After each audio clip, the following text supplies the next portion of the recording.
Hey there everyone, welcome to Crapgamer Reviews. I'm the Crapgamer with you as always. Thanks for taking time out to check it out. It's always greatly appreciated.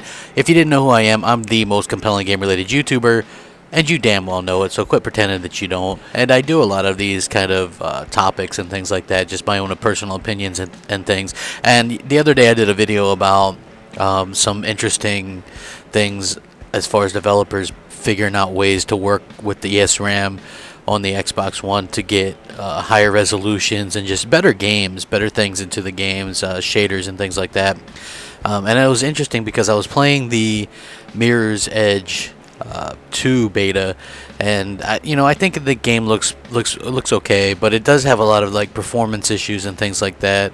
And so I was looking into it, and it looks like it's running that Frostbite 3 engine, which the Xbox One for some reason I guess struggles with. The PS4 I guess struggles with it too, but it's just kind of unfortunate. It's getting to the point where these developers are supposed to be getting better as time goes along, not worse. And I want to stress that it is just a beta, so I'd expect the performance issues to be kind of ironed out by the time the game releases, and it could be a great game, but as of right now, it's kind of a little bit of a mess, and they are fairly close to the launch, even though it did get delayed by a couple weeks.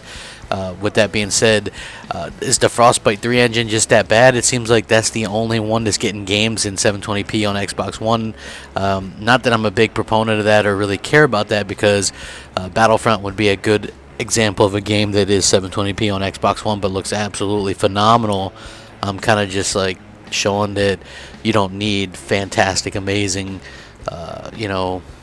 a million P's to have a good looking game, but at the end of the day, I just think that some of the blame has to go on the developers and things like that. You can't just if you just take a look at last generation, these developers were getting so much out of these consoles that had so little in them, and now it seems like these consoles have way overkill, and they're getting kind of half-ass jobs. That's why goes into another reason why I think that more powerful hardware is just going to create lazier devs, and the older consoles are just going to get really shitty versions, and it's just an excuse after excuse, and for their inability to code properly and dev games properly. You know what I mean? And it's like, again, personally, I don't care. The game could end up coming out great. I do have a lot of interest in the game. The beta was pretty fun. I've never played the first one. I'm probably going to go back and try that out.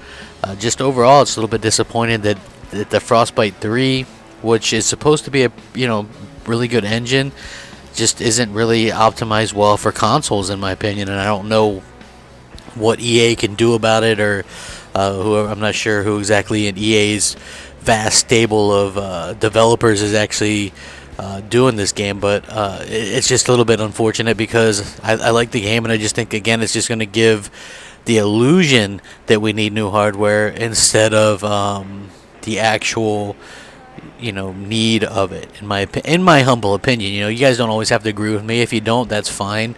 If you think I'm just a whiny little bitch, hey, that's fine too. I don't mind that. Just at the end of the day, I think that we haven't given these consoles enough time to kind of bake, and the developers realistically are still fairly new and figuring out things how to do with the ESRAM on Xbox One, and I'm sure figuring out things how to work better on the PS4. So it's a little bit weird that there's these issues and things like that, and it's such an issue this generation is. But as long as the game runs good at launch and doesn't have like the hiccups and things like that, because it is a solid 60 frame, if they get it to a solid 60 frames per second, then I think that that's fine. The resolution, I don't mind that, and I don't think anybody else will either. But at the end of the day, I think that hopefully things get kind of smoothed out, and that game, I don't want to give, betas are a tough situation, closed betas in particular, because we don't know how close that is to the final product, and when that's going to be something that we get to see. You know what I mean? Like, what version are we seeing of that game? Because sometimes they pick way older versions, sometimes they're more demo versions that are just trying to sell you on the game, and it's an interesting situation. But anyway, let me know what you guys think. Do you guys care about this at all? No? Am I crazy? Am I just a dumbass hypocrite by talking about resolution when I just got done saying developers figured out how to do stuff? I'm curious, you know what I mean? Because look, as far as I'm concerned, you got more and more devs saying, hey, we figured out how to do this great thing, And then you have really big time developers over at EA who can't seem to develop their way out of a fucking wet paper bag. So let me know in the comment section. Rate, comment, subscribe, rack them up. Follow me on Twitter at @the_Crapgamer. Hit me up on Xbox Live, MOH space Crapgamer. I answer every single message. Guaranteed. Crapgamer out.